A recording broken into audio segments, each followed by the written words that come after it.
Olá, pessoal. Para quem não me conhece, me chamo Gustavo, sou monitor de semiologia médica, agora desse ano. Fiquei responsável com a revisão breve sobre exame físico de cabeça e pescoço. Apesar de não ser um tema que está listado dentro dos conteúdos aí do AP, mas pode vir a cair na parte de exame físico geral. Também uma revisãozinha que pode ajudar aí para preparação aí para o OSCE, uma coisinha ou outra aí, para servir de suporte para vocês. Vamos começar. A gente divide, obviamente, o exame físico da cabeça e do pescoço. Na parte da cabeça, trouxe aqui uma parte mais ectoscópica geral, né? Colocando o crânio, couro cabeludo e face. Uma análise direcionada do que é importante do exame físico do maxilofacial. Uma breve introdução sobre o exame físico otorrinolaringológico. E na parte do exame físico do pescoço, a visão geral, né? A inspeção e o exame da tireoide e palpação de linfonodos. Essa aula aqui é mais algumas imagens, alguns padrões que seriam relevantes aí para vocês. Mas como se você está cansado ali, não tá lembrado de algumas coisas, deixa ali a monitoria rolando, olhando as imagens de vez em quando, para dar uma ajudinha. O exame físico da cabeça, né? A primeira coisa que você vai ter que olhar vai ser justamente o geral, né? A ectoscopia, o tamanho, a forma do crânio. E existem alguns padrões que merecem ser discutidos, que são um pouco mais relevantes do que os outros. Uma questão de tamanho tanto para mais quanto para menos, né? A macrocefalia e a microcefalia. São alterações que são mais bem vistas, mais comuns na pediatria e no contexto da neonatologia também, mas a questão da microcefalia nada mais é que um perímetro cefálico que está menor do que o devia. Tem algumas curvas que variam de acordo com a idade gestacional daquele recém-nato, ou mesmo já no acompanhamento de puericultura, a idade daquele lactente, e aí você tem como fazer a mensuração e aí colocar no gráfico, dependendo de qual score, qual desvio padrão que ele se encontra, qual percentil da população teria aquele tamanho de perímetro cefálico, você vai ter que determinar se aquele ali está mais para microcefalia ou macrocefalia. E na microcefalia, assim, em inúmeras etiologias, então, de redução ali do perímetro cefálico em todos os diâmetros, causas congênitas, sejam elas hereditárias ou não, causas infecciosas, e por aí vai. Então, assim, é uma alteração que inclusive, já foi mencionada diversas vezes fora do contexto aí da nossa prática mesmo, em questão da rede, os pacientes com cefalia e tudo mais, mas é uma alteração que às vezes você tem que realmente ir atrás, porque a criança está ali tranquila, recém-nascido não fala nada, né, lactente também não, só quando já vai progredindo no desenvolvimento dele. E, então, são mudanças perceptíveis, mas que você tem que estar atento. Então, faz parte ali da propedêutica do acompanhamento até os 2 anos, pelo menos, de fazer a mensuração do perímetro cefálico para tentar identificar de maneira mais precoce essas alterações. Já a macrocefalia também está nessa questão de mensuração, de colocar nos gráficos, ali no acompanhamento, mas está mais relacionado com a hidrocefalia, né, que seria essa questão de um aumento da quantidade de líquido cefalorraquidiano ali nas cisternas e ventrículos, que seja porque existe uma produção aumentada do líquor ou uma obstrução à saída, leva a um aumento da pressão intracraniana.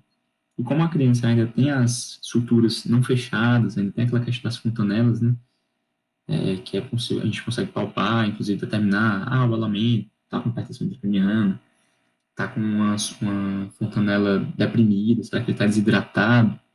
Já que tem alguma outra alteração aí, que vai lá quando a gente faz um ultrassom da fontanela, né, um ultrassom transfontanelar. Então, tem esse aumento, e como a sutura não está fechada, faz com que toda a calota se expanda, que é diferente do que aconteceria se você tivesse um aumento da pressão intracraniana no adulto, né, que a sutura já está fechada, então não vai se demonstrar dessa maneira. Uma coisa mais exclusiva da faixa etária pediátrica. E nessa imagem, inclusive, é possível perceber também o olhar insolpoente, que seria esse olhar desviado para baixo, que costuma vir associado, dentre outras coisas, com a hidrocefalia.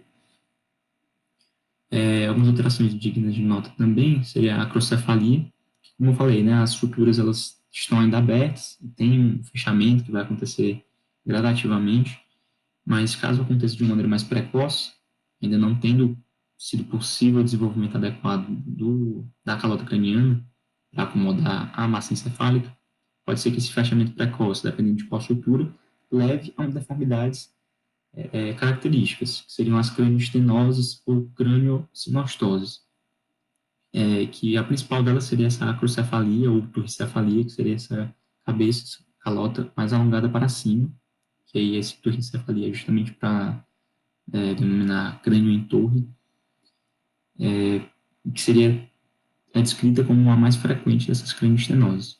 E a plagiocefalia não tem tanta relação com isso, com esse fechamento precoce, mas é mais uma alteração posicional, aquele lactente, aquele recém-nascido que dorme mais para um lado, que dorme naqueles bebês com conforto, os carrinhos, e não, sim, nesses locais não adequados para o sono, ou dormindo só mais para um lado, caso os pais façam dessa maneira, faz com que um dos lados do crânio não tenha um desenvolvimento adequado.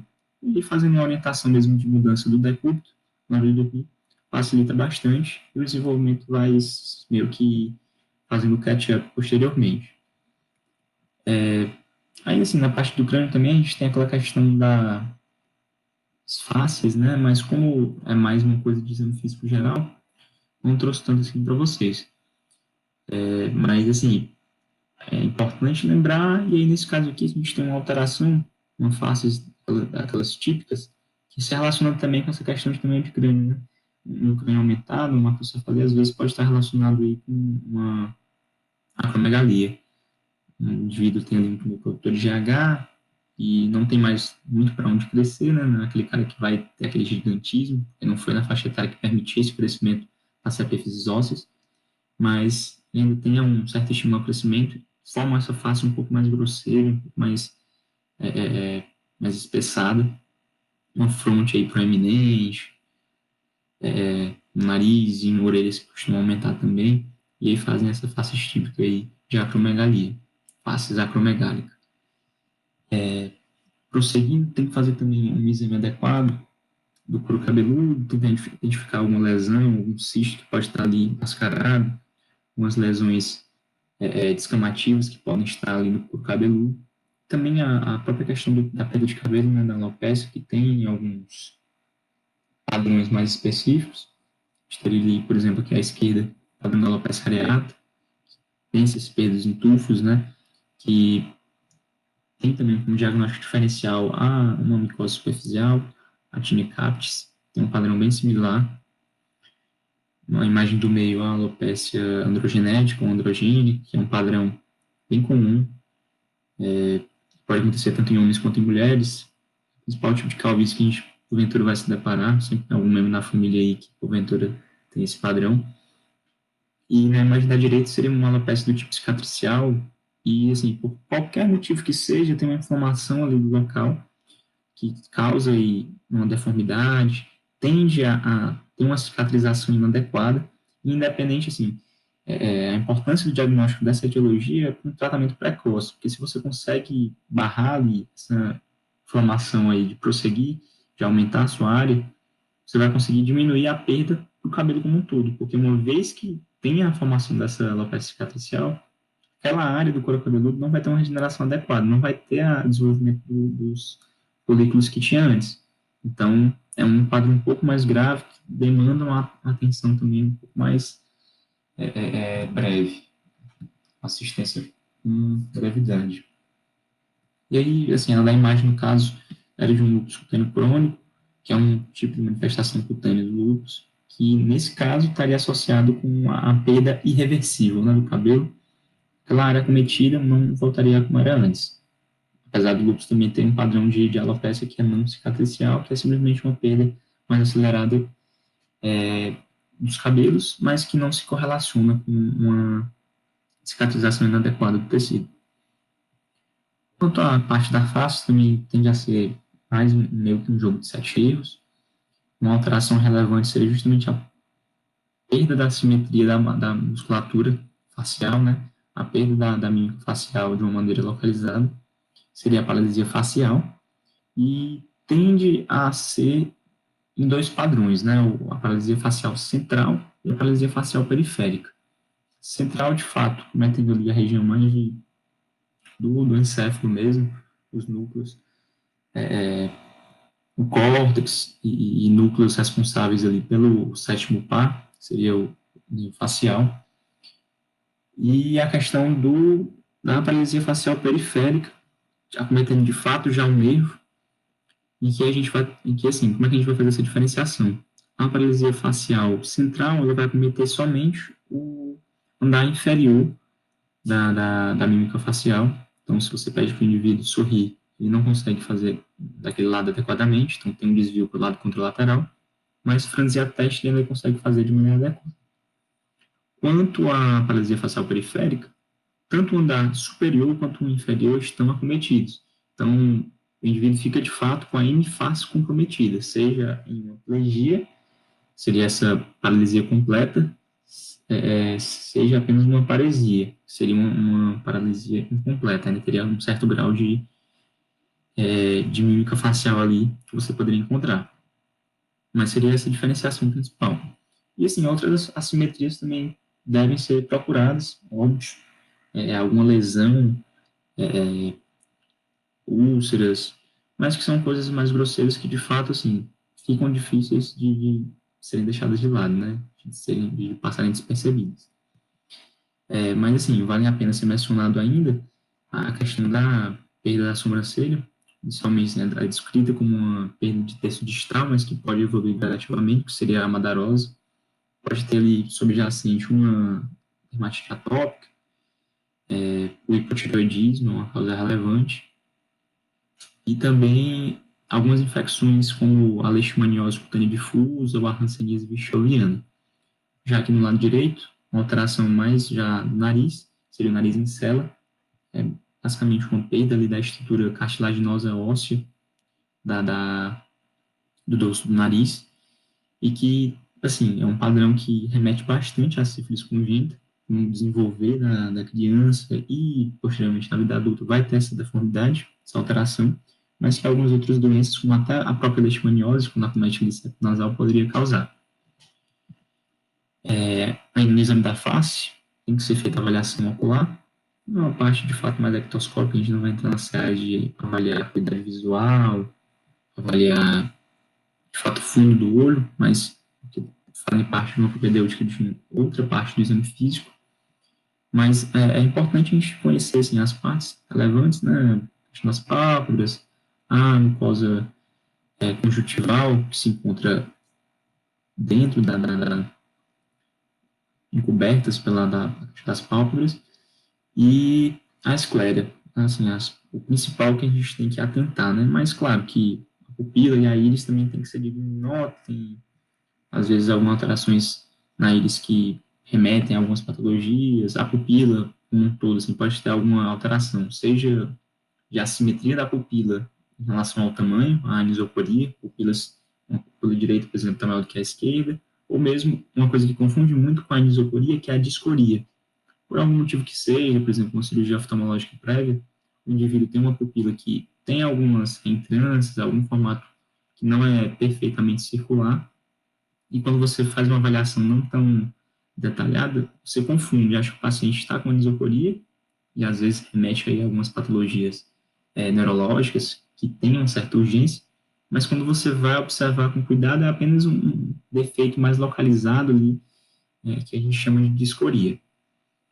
Em relação ainda à questão do globo ocular, alterações do tipo exoftalmia, a gente lembra bastante quando é bilateral da doença de Graves, mas pode ter uma proptose ou exoftalmia, né? São nomes que você pode utilizar unilaterais, e seriam patologias, por exemplo, às vezes uma doença cromomatose que está cometendo a região retroorbital, ou mesmo ainda ali passando pelo seu cavernoso, estruturas ali próximas.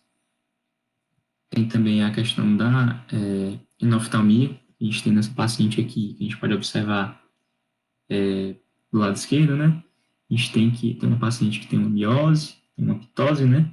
Também é outra alteração que a gente pode encontrar aqui, que seria essa pálpebra um pouco mais caída, não é bilateral e tem alguns outros padrões. A gente vai lembrar da miastenia graves, mas como esse lado, essa imagem aqui é unilateral e tem essa miose associada, e se você parar para observar bem, como se o olho direito estivesse um pouco mais à frente que o esquerdo, que aí, nesse caso, a gente tem uma enoftalmia do lado esquerdo. Esse é um paciente que tem síndrome de Horner, que seria um comprometimento da aferência, da eferência simpática no olho, que tem algumas etiologias também. Mas, por exemplo, um tumor apical ali de pulmão que está comprometendo justamente a inervação simpática, que vai subindo até o olho. E tem também o Lag of Town, que está ali junto do que a gente tinha discutido sobre paralisia facial. O indivíduo tem uma paralisia da musculatura e o músculo orbicular do olho também está comprometido. Então, ele não vai conseguir fazer ali o fechamento adequado e pode ficar, mesmo tentando, assim, tá dormindo ali e ver se está com o olho aberto, só um deles aberto. Você vê que é uma coisa involuntária. Ele está tentando fechar o olho, mas não consegue, que é o que a gente chama de Lag of Town. Ainda na parte ocular, eu deixei de falar de conjuntiva naquela imagem justamente por conta daqui, né? A gente vai observar alguns padrões, né? Na conjuntiva mais amarelada, que às vezes pode ser difícil, em indivíduos negros que têm já uma conjuntiva naturalmente um pouco mais amarelada, mas que não chega a ser icterícia.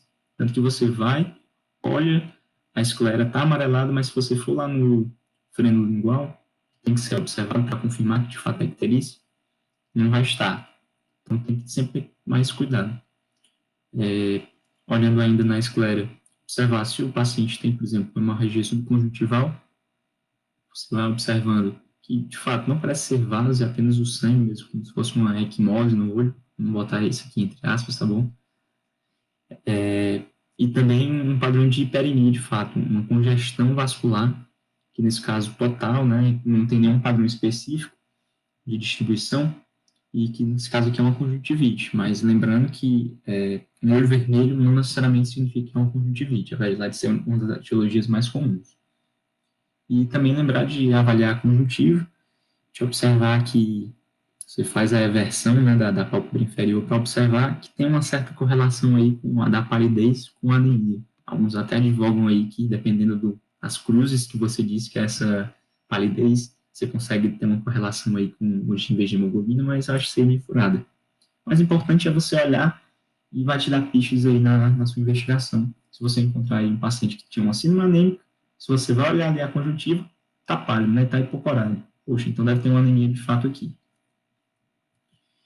Já assim, entrando na parte bucomaxilofacial, assim, eu trouxe dessa maneira, com essa nomenclatura mais, porque é como o Porto está colocando, mas a rigor é continuando com a avaliação da cabeça, você está agora entrando mais na parte bucal, né?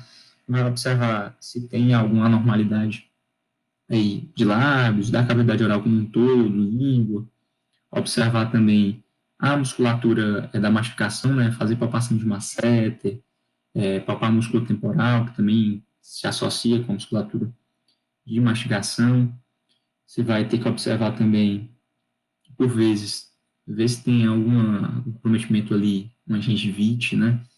Como é que está o estado de conservação. Então, você meio que entra ali naquele domínio que é comum, tanto a medicina quanto a odontologia, mas que, assim, a gente tem que fazer uma avaliação completa. Por isso que a gente vai mencionar aqui. Mas de alterações, assim, de vez ou outra são mencionadas, aquele paciente ali que tem um sangramento digestivo ali, por uma causa, um pólipo, porventura, e tem uma hiperpigmentação cutâneo-mucosa, pigmentação aqui de lábios, a gente vai lembrar daquela síndrome de Peutz-Jeghers. Então, quando aqui tem aquele paciente que tem sangramento também, né, outro paciente com anemia esclarecer, a ferroprivo, você está investigando o trato gastrointestinal, por que está sangrando, né, e aí acaba que vê ainda no exame físico essas telangiectasias, essas proliferações vasculares, que nesse caso aqui podem não sangrar, mas quando a gente observa também na rinoscopia, no nariz, podem ter algumas que fazem também epistaxe, fazem um sangramento, que aí vai ser aquela síndrome de telangiectasia hemorrágica hereditária, ou de Osler-Weber-Rendu. Ou então, mesmo assim, uma alteração que também chama bastante atenção, que seria aquele triangular, se correlaciona bastante ainda nesse contexto de ferropriva, né, de ferropenia. A anemia ferropriva pode se manifestar no exame físico como uma quelite angular. E aqui a gente tem um paciente com uma descamação mucosa de lábios, tem também uma descamaçãozinha de mucosa, da mucosa jugal, que aí nesse caso é um paciente que tinha tido um contexto de uma alergia, de uma hipersensibilidade a fármacos, uma síndrome de Steven-Johnson. Então, assim, o exame físico, o que eu estou querendo trazer aqui são só alguns lembretes do que é que você pode encontrar, mas a rigor, o que você tem que fazer é olhar. O mais importante é não deixar de olhar. É sempre lembrar de fazer esse exame. Ah, mas não tem nada a ver. Tudo bem, se você está ali no consultório, no ambulatório, uma consulta ali que tem que ser um pouco mais rápido, você não tem como se alongar, mas faça pelo menos o mais básico, dê uma olhada rápida, que pelo menos isso já vai conseguir identificar alguma alteração mais grosseira. E caso sua suspeita leve a você a, por exemplo, o paciente tem uma queixa bucal, você vai ter que olhar, né? Então você tem que saber o que procurar. Por exemplo, a língua também é uma fonte de achados de semiologia bem importante, seja de uma língua mais grande, né, a macroglossia, associada principalmente aí com aqueles pacientes com hipotireoidismo, ou mesmo com aquela questão da acromegalia, ou pacientes que, porventura, têm uma amiloidose, que vai ter um depósito ali de algumas substâncias, um estímulo ao crescimento que faz com que o paciente tenha uma língua maior, que você pode até notar que não começa a meio que não caber mais dentro da boca, né? Tem algumas impressões da parte interna dos dentes que ficam na língua. Uma dicasinha para, às vezes, se atentar. Ou mesmo aquela clássica ossite migratória ou língua geográfica, uma língua despapilada, que tende a ter relação ali com deficiências vitamínicas, ou mesmo até de deficiência de ferro, mas se correlaciona principalmente com deficiência de vitamina B12, ou uma língua fissurada, que tem ali umas certas etiologias, mas mais importante é mais aquele paciente que não tem uma higiene tão adequada, e tem uma certa hipertrofia de uma papila ali aqui, e aí vai dar essa alteração. E assim, a gente também tem que procurar lesões, né? Seja, por exemplo, algumas lesões aftosas mesmo, algumas lesões ulceradas, que aí vão ter etiologias, desde a estomatite aftosa comum mesmo, corrente, ou outras coisas como uma doença de Crohn, ou mesmo a próprio herpes, né, a gengiva estomatite herpética, na verdade aquele herpes que na verdade se manifesta como vesículas, as crises de herpes que a galera fala. A primeira vez que ela é infectada, a infecção primária vai se manifestar como uma gengiva estomatite. Vamos ter lesões de fato na língua, pode ter ainda algumas lesões em lábios também, mas é relevante lembrar que não vai ser aquela apresentação clássica de vesículas que vão ulcerar. Vai se manifestar já direto como algumas úlceras nessa região, fazendo um diagnóstico diferencial com outras lesões aftosas. Tem também assim, algumas lesões pré-malignas, hipoplasia oral, que aí, assim, é importante, às vezes, diferenciar, né? Porque essa lesão aqui, muitas vezes, parece com uma lesão de candidíase oral. O paciente é um HIV positivo, um suprimido, e uma simples raspagem, você tentar fazer a retirada desse material vai diferenciar. Se sair é cândida, se não sair é uma leucoplasia. Uma lesão pré-maligna, e que, assim, leva a gente a lembrar que o exame da cavidade oral é importante, porque muitas vezes, um paciente ali que tem vários fatores de risco, lista pesado, tabagista pesado, e pode ter ali uma apresentação de uma neoplasia primária da região, um carcinoma celular ali da boca, da orofaringe, que você tem que examinar como um todo, né, para não deixar passar nenhuma lesão.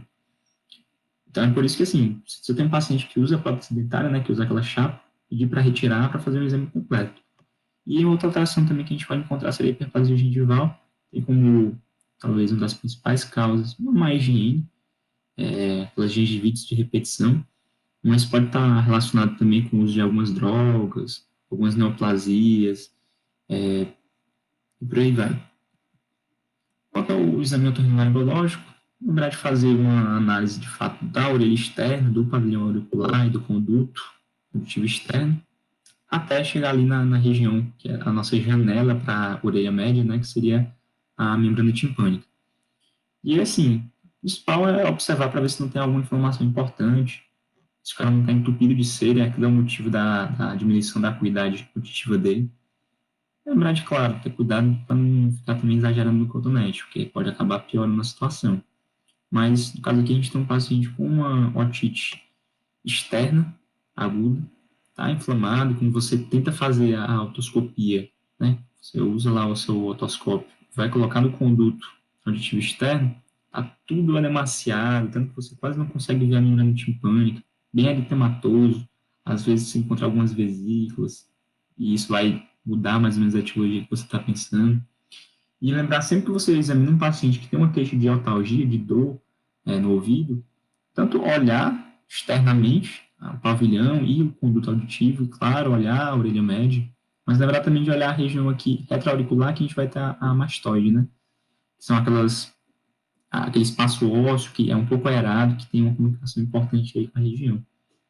Pode muitas vezes estar associado, né, uma otite média com uma mastoidite, então tem que estar atento a isso também. Aqui a gente tem uma otoscopia normal, uma membrana timpânica, você visualiza bem a membrana, assim, mais para transparente, translúcida, tem esse triângulozinho aqui que é o triângulo luminoso, que mostra que de fato é uma membrana que tem ainda a sua a textura, né, ainda está mais adequada. E você não vê nenhum hiperemia no local, consegue até ver bem direitinho aqui o martelo. E aí, assim, é normal. Isso aqui é o normal. Quando você olha para cá, você vê que tem alguma coisa diferente, né? O que seria diferente aqui? Aí não perdeu tanto aquela transparência que a membrana tem, mas você já consegue ver uma hiperemia importante. Caso você visse também, por exemplo, um abaulamento, em geral ela tende a ser mais côncava, né? Que é uma membrana côncava. Quando ela está mais abaulada, você vê que ela está mais para o seu lado. Você observa que então deve ter alguma coisa empurrando ali, em geral secreção. Você pode observar um pouquinho de secreção também nas otites médias. A rinoscopia, trouxe aqui mais, você vai colocar aqui o aparelhozinho para conseguir fazer uma rinoscopia adequada. Você pode, às vezes, se deparar com um corpo estranho e se aquilo ali é a etiologia de uma, entre aspas, sinusite que o paciente estava tendo. Está tendo inflamação ali, mas na verdade não é bacteriano. O antibiótico não vai servir se você não olhar e ver que tem um corpo estranho e o retirar. E a cavidade oral, assim, ainda é meio que aquela coisa que fica meio interseção entre o maxilo e o otorrinolaringologista, mas aqui a gente está olhando mais para a parte da faringe posterior. Nesse caso, a orofaringe vai ver ali as amígdalas, os pilares amidalianos, a úvula, ver se tem algum desvio. E eu lembrei para vocês que nem tudo que é pus na garganta é bactéria. Isso que, na verdade, é um paciente que tem essas camadas de pus aqui, essas placas purulentas aqui nas amígdalas, mas que isso aqui poderia muito bem ser uma nucleose infecciosa, que é causada por um vírus, do Epstein-Barr, e, assim, pus não é igual a bactéria. Alguns achados que podem favorecer a etiologia bacteriana seriam, por exemplo, petecas no palato, que chama a atenção bastante para um faringite streptocócico, que seria a principal etiologia bacteriana. Mas, de longe, disparado, a principal causa de faringite vai ser vírus. Então, tomar cuidado na hora de colocar antibiótico para alguma coisa que não precisa. Aqui seria uma membrana acinzentada aí, que vai principalmente no lateral, mas às vezes pode ser o lateral. Isso aqui não é exatamente o pus, é uma membrana que está sendo produzida pela uma angina difitérica, né? A gente tem vacinação para isso, para justamente evitar. Tem umas complicações sistêmicas um pouco mais chatas, você pode fazer miocardite. E, assim, olhou para isso aqui e lembrar de difteria, mas não vai ser uma coisa tão encontrada aí na prática de vocês, graças à vacinação. Pode ter, inclusive, uma paralisia aqui do véu palatino, o paciente pedir para ele fazer aquele A, e não conseguir fazer uma abertura correta dos arcos palatinos, e isso aí por conta da toxina que a difteria produz. E aqui, mais para mostrar uma hipertrofia amidaliana, que, assim, os pacientes que têm algum nível de atopia, de alergia, podem desenvolver uma hipertrofia de várias tonsilas, entre elas as tonsilas amidalianas. Existem, inclusive, classificações, que aí é questão de bom senso, né? Quanto maior essa amígdala, pior para o cara comer e respirar. Muitas vezes precisa fazer a tonsilectomia para ajudar o garotinho. Quanto ao exame do pescoço, né? A inspeção é geral, e quando eu falo que inspeção, não estou querendo dizer inspeção apenas para olhar, mas a gente vai ver também a questão de palpação e de ausculta, e eu digo isso para o exame de maneira geral, não só as partes específicas de tireoide e linfonodo. O que eu estou querendo dizer com isso? Você vai ver uma coisa estranha, você vai ver, você quer saber qual é a consistência daquilo. Nem tudo que é maçaroca aí no pescoço é tireoide e linfonodo. Já tenta aparece uma bolotinha dessas aí para vocês pedem pro cara engolir e vai se movimentar. Aí vocês, agora, a partir de agora, vão se lembrar do cisto de ducto tireoglosso. Basicamente, uma questão de migrações celulares, embriologia aí valendo, vocês podem dar uma pesquisada sobre isso. mas por vezes há a formação desses cistos que tem uma relação com a glândula tireoide, e o que é que vai ser importante no meio disso aqui? É que tem essa característica que eu estou dizendo para vocês, de que quando o paciente engole esse cisto, tende a subir e descer, né, assim como a própria tireoide, que está conectado, e aí é uma coisa assim, um cisto benigno, mas que é interessante a esse exame justamente pelo componente estético, né? E tem que ser diferenciado, por exemplo, de um cisto braquial. E os arquibraquiais, que fazem parte também do contexto da embriologia, que várias estruturas advêm deles, porventura tem algum tecido ali que não consegue fazer a regressão adequada, e são normalmente cistos que fogem um pouquinho da linha média. Inclusive, esse assim, você pode até ficar pensando, será que isso aqui não é um linfonodo? E quando você palpa, a consistência tende a ser um pouquinho diferente. Ainda mais amolecida do que um linfonodo poderia ser, a consistência de um cisto, né? É uma coisa que não dá para passar tão bem para uma monitoria aí teórica virtual. Mas, enfim. E, às vezes, o que você vai ver de fato vai ser, aquela maçaroca de fato vai ser um linfonodo, né? Inclusive esse aqui fistulizando, a imagem não ficou tão boa aqui quando botei, mas quando eu estava vendo antes estava bem legal. Mas, enfim, é basicamente uma nodulação aqui, como se fosse palpar, já está bem dolorosa, você vê que tem eritema na região, está bem avermelhado, e aí o paciente disse que estava levando um pouquinho de secreção, só apertou um pouquinho, saiu. E lembrar também que não só em tudo que está ali no local é neoplasia, maçaroca às vezes pode ser uma simples, entre aspas, né, simples tuberculose, né, escrófula ou TB ganglionar. E quanto à tireoide, né? A tireoide é uma glândula que é super importante para o nosso corpo e às vezes a gente não dá a atenção devida. Sempre que vocês verem um pescoço, aproveitem para tentar fazer a palpação. São duas maneiras principais. A gente vai ter a abordagem posterior e a anterior, demonstradas ambas nessas imagens direto do corpo. E basicamente na abordagem posterior, você explica ao paciente o que vai fazer e diz que não vai machucar ele, né, que às vezes pode ser um pouco desconfortável, se posiciona atrás dele, coloca os dedos, principalmente indicador e médio, na região do mais central, quase que encosta os dedos e tenta ir palpando um pouquinho a região até identificar o esternocleidomastoide. E assim, onde que você vai palpar? Né? Porque o pescoço, tem gente que tem um pescoço bem grandão. Você tem que identificar onde é que está o pomo de Adão, né? A proeminência da cartilagem tireoide, e ao contrário do que muitos pensam, não é lá que vai ficar a glândula tireoide, né? Você tem que descer um pouquinho, e após identificar ali a região da glândula, ou perdão, da cartilagem cricoide, descendo mais um pouquinho, você vai conseguir sentir nas laterais algo de uma consistência um pouquinho mais fibroelástica do que o músculo, né? Você tem ali o esternocleidomastoide um pouquinho mais medial às cabeças do esternocleido, você vai sentir justamente os lobos da cartilagem tireoide. Da mesma forma que eu falei quanto ao cisto do tibio grosso, tireoide também tem uma relação importante aí quando pede para o paciente deglutir, seja água ou mesmo a própria saliva. É interessante a água, né, já que você já está com os dedos ali na goela do cara, mas se não der, é o jeito. Pedir para ele deglutir e tentar sentir um pouquinho a morfologia do local. E aí, justamente, nesse momento, você pode também colocar o dedo um pouquinho mais na região mais mediana para sentir o istmo que liga os lobos direito e esquerdo da tireoide. Vai fazer essa palpação dos lobos, um lobo de cada vez, para também não ficar incomodando demais o paciente. E sempre apoiando aqui por trás, né, o polegar fica apoiando na nuca do paciente, pode utilizar a outra mão para ajudar também a fixar. A abordagem anterior acaba que muita gente faz com os polegares. De livro mesmo não é tão indicado. Mas, assim, não vou dizer que não o fiz, porque eu já o fiz. E aí, de frente agora para o paciente, obviamente, na abordagem anterior, você vai utilizar mais uma vez os dedos indicadores e médio e vai tentar sentir primeiramente a cabeça mais medial do esternocleidomastoide, da mesma forma que na abordagem posterior, e tentar individualizar um pouquinho a glândula. Mais uma vez, pede para ele deglutir, tenta identificar a glândula subindo e descendo, e aí vai tentando identificar o que você precisa saber ali da tireoide nesse momento. Mas se você está palpando, né? Tem gente que realmente você não consegue palpar, às vezes a glândula é um pouco mais diminuta, às vezes o pescoço tem mais panículo adiposo, ou N outros motivos, mas você tem que saber se você está palpando. Depois, saber se está aumentado de tamanho ou se não está. Está aumentado, se está aumentado só um lado, se está aumentado tudo. A gente vai ter nesses aumentos, né, os bossos. E, de repente, se está aumentado, na verdade é só um nódulozinho. Né? Às vezes você consegue sentir o nódulo até determinado tamanho. Não precisa de ultrassom para ficar dizendo que existe um nódulo ali. apesar de alguns serem tão pequenos que, de fato, você não consegue palpar. Saber como é que está a consistência ali normal, mais fibroelástica, se está começando a ficar mais endurecida, e endurecida às vezes pode ser apenas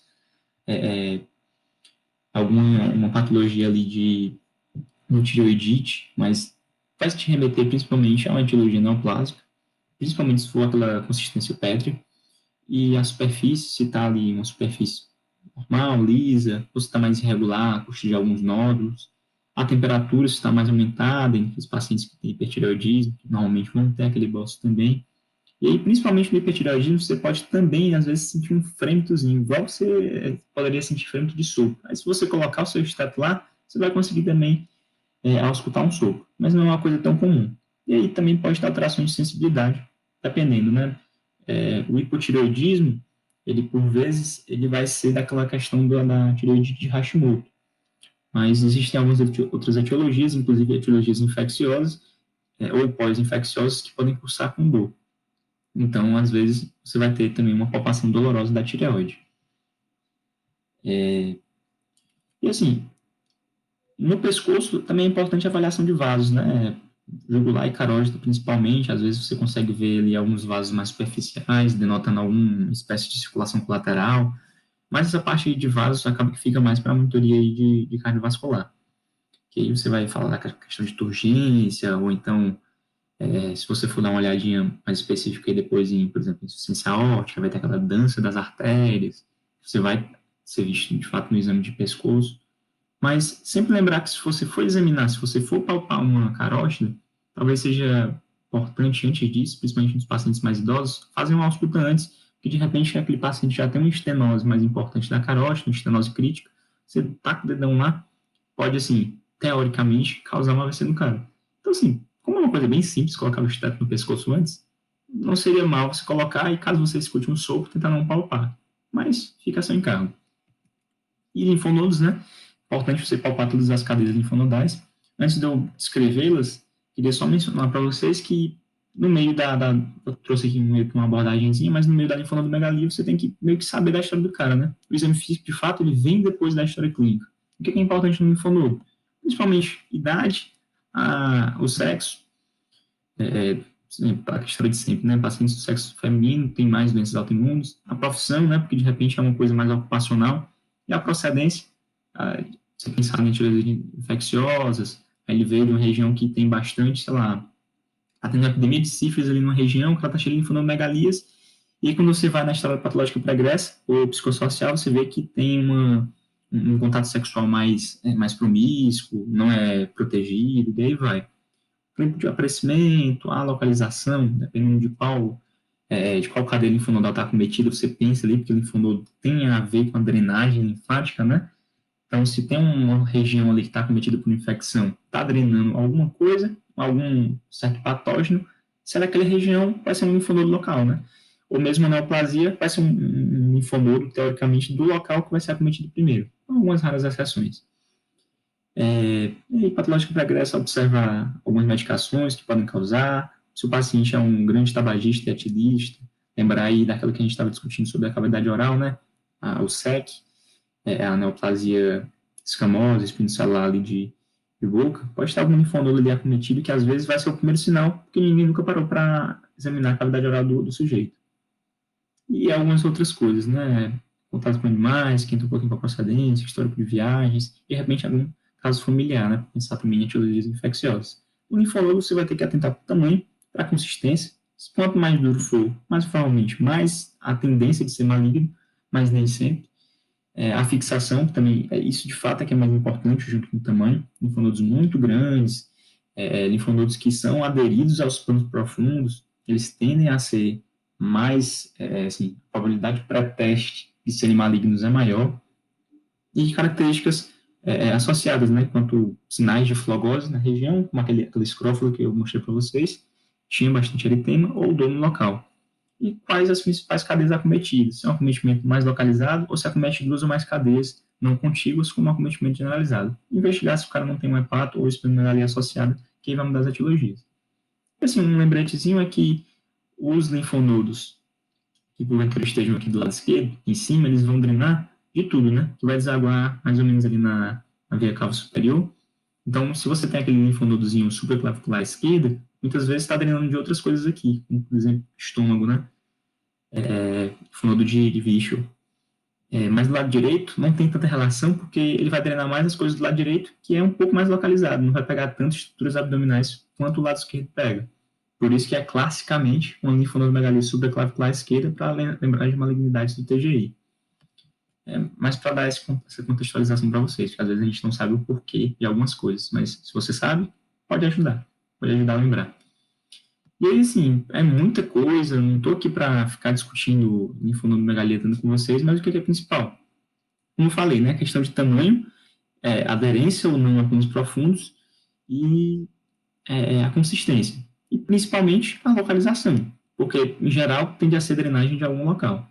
Tamanho de linfonodo, em geral, até ali 1 centímetro, 1,5 centímetros para esses linfonodos aqui menorzinhos, e os inguinais, a partir de 2 centímetros que você começa a se preocupar, porque eles tendem naturalmente a serem maiores. Mas, assim, submandibular, tá lembrado daquelas patologias de fato da cavidade oral, aquele paciente ali que está tendo uma faringite, seja ela viral, ou seja bacteriana, e você vai poder encontrar ali um linfonodo submandibular, às vezes também um linfonodozinho submetoniano, de alguma afecçãozinha mais tranquila ali de base da língua. A gente está tendo uma infecçãozinha viral de algumas glândulas salivares, e aí vai ter esse linfonodo submetoniano. Lembrar dos linfonodos pré-auriculares, o paciente está tendo uma conjuntivite, às vezes pode drenar também de infecção do couro cabeludo, né, como aquelas que eu mostrei para vocês, região cervical anterior e posterior. Aí, nesse caso aqui, a gente vai pensar ainda em etiologias aqui da região da orofaringe, principalmente quando é anterior, mas lembrar também de alguma outra patologia já mais de baixo, né, laringe, região ali de cordas vocais, das proximidades de corda vocal, né, epiglote, que podem drenar para essa região. E aí, claro, se você tem um linfonodão duro, pétreo, bem aderido, que você não consegue fazer uma boa movimentação na palpação, e o cara, assim, já vem com bastante tempo nessa história, assim, uma história de uns 3, 4 meses, não é uma história aguda, você vai começar a pensar em etiologias neoplásicas. Tanto também que vai se vir aqui para a região posterior. Aí, um casozinho assim para vocês, um paciente que tem uma infecção de vias aéreas, está ali com uma faringite, mas está com uma linfonodomegalia, sei lá, vamos dizer assim, não está generalizada porque são só cadeias contíguas, né? Submandibular, cadeia cervical anterior e posterior, tem também um occipital, e aí tem uma esplenomegalia. Aí isso aqui é justamente bem associado com mononucleose. Se você tem a supraclavicular, se for a direita, pode ser mesmo só uma patologia torácica ali, alguma infecção, pneumonia, de repente um derrame, tuberculose. Se for a esquerda, lembrar daquela drenagem mais específica, para lembrar ali do nódulo de Fischl, da drenagem das malignidades do TGI. Lembrar que existem também as linfonomegalias retroauriculares, né, que podem ser justamente de patologias aqui do ouvido, assim como as pré-auriculares, mas pode ser também o acometimento da rubéola, que pode acometer outros gânglios, mas o posterior é um clássico, colocado como implicado na rubéola, e também os occipitais, que tendem a ser mais drenagem de alguma patologia, de alguma infecçãozinha mais besta do couro cabeludo. Linfonodos axilares, aí a drenagem de fato localizada do braço, alguma arranhadura que você levou, ou mesmo drenando um pouquinho aqui da região de mama, região peitoral. No caso de exame físico de mamas, o exame de axilas tem que ser feito para procurar algum linfonodo, por aí vai. Tropilares é um clássico descrito ali na sífilis, mas tem uma relação importante com o linfoma, e claro, as infecções de pele. E o inguinal, assim, tem até um negócio interessante, que pessoas que andam descalças têm mais linfonodos ou linfonodos maiores de quem não anda descalço, por motivos óbvios, porque é a drenagem, né? Se o cara está mais exposto, está ali com os pés descalços, vai ter uma exposição maior, uma apresentação antigênica de linfonodos maiores. Mas lembrar das patologias locais aqui, sejam ISTs, ou sejam alguma infecção, alguma celulite, alguma erisipela, uma filariose da vida, que é aquela clássica elefantíase, podem estar cometendo aqui a região.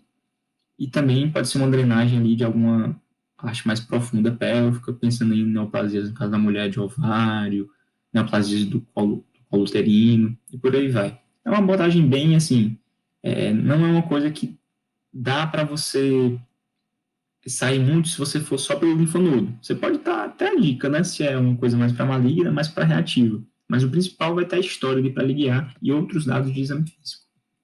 Seria mais ou menos isso, viu, pessoal, que a gente vai discutir. Caso alguém tenha interesse em ler um pouquinho mais sobre linfonodomegalia, esse artigo não é tão bom, mas é o melhor que tem. É só copiar essa, essa referenciazinha, a referência da aula como um todo foi o Porto, e também tem essas imagens vieram desse linkzinho aqui. Obrigado.